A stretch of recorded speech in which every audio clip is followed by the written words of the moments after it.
In September 2025, a hot mic in Beijing caught Xi Jinping and Vladimir Putin casually discussing the idea of living to 150 through organ transplants. The clip was censored almost instantly, but that moment revealed something bigger. Longevity is already on the political agenda of the world's most powerful leaders, and here lies the dangerous possibility. What happens when authoritarian regimes or dictators can extend their rule not for decades, but for centuries? Political systems once limited by mortality could harden into unshakable regimes. Imagine a ruler who doesn't just hold power for 30 or 40 years, but for 300.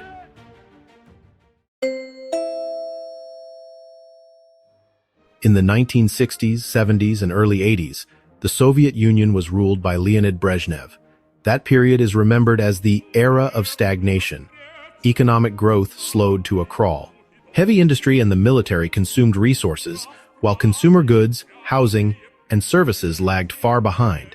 Agriculture was so inefficient that the USSR, once proud of feeding itself, had to import grain from the United States. Corruption and bureaucracy spread through the system, yet innovation was almost absent. Politically, Brezhnev insisted on stability. The same party officials held power for decades, growing older and more out of touch with society. Censorship and lack of freedoms drained public energy. Abroad, the USSR sank into the costly war in Afghanistan while pouring money into the arms race with America. The system seemed frozen, and change looked impossible. But in 1982, Brezhnev died. Within just 3 years, his two elderly successors, Yuri Andropov and Konstantin Chernenko, also passed away. Their deaths forced the system to bring in someone younger, Mikhail Gorbachev. Gorbachev's rise brought perestroika and glasnost, reforms that eventually cracked open the Soviet state. Within a few years, the Berlin Wall fell, the Cold War ended, and eventually the Soviet Union itself dissolved. Now, imagine a different scenario. What if Brezhnev and his circle had access to longevity therapies, treatments that kept them biologically young for another 50 or even 100 years?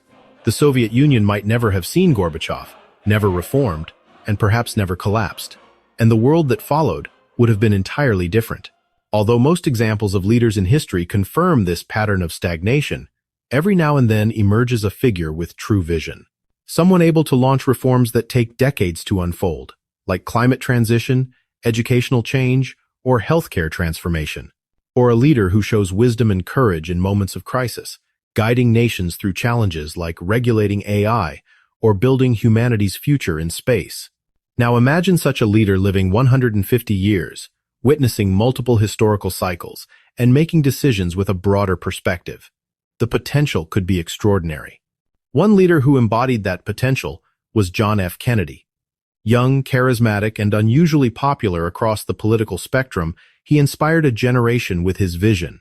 Under his leadership, America launched the Apollo program and set the audacious goal of landing on the moon. But in 1963, his life was cut tragically short by an assassin's bullet. And yet, even though the American political system does not allow presidents to rule for decades, having a leader of that caliber remain alive and active in any role is an immense asset. With more time, Kennedy could have guided humanity far beyond the moon landing, setting a course toward the colonization of space itself. And perhaps his brother Robert, or others inspired by his vision, would have carried that mission forward. By now, instead of just talking about the possibility, we might already be a spacefaring civilization, with cities on the moon and even the first steps toward Mars. In this light, longer lives could mean continuity, bold vision, and achievements that take generations to fulfill.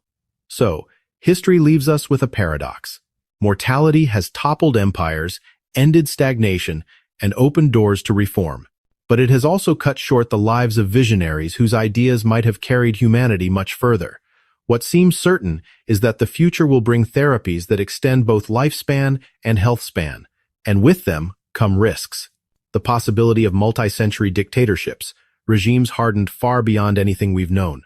That means societies will face difficult choices, reforming political systems, rethinking how power is transferred, and perhaps even restricting the export of life-extending drugs and methods to authoritarian states.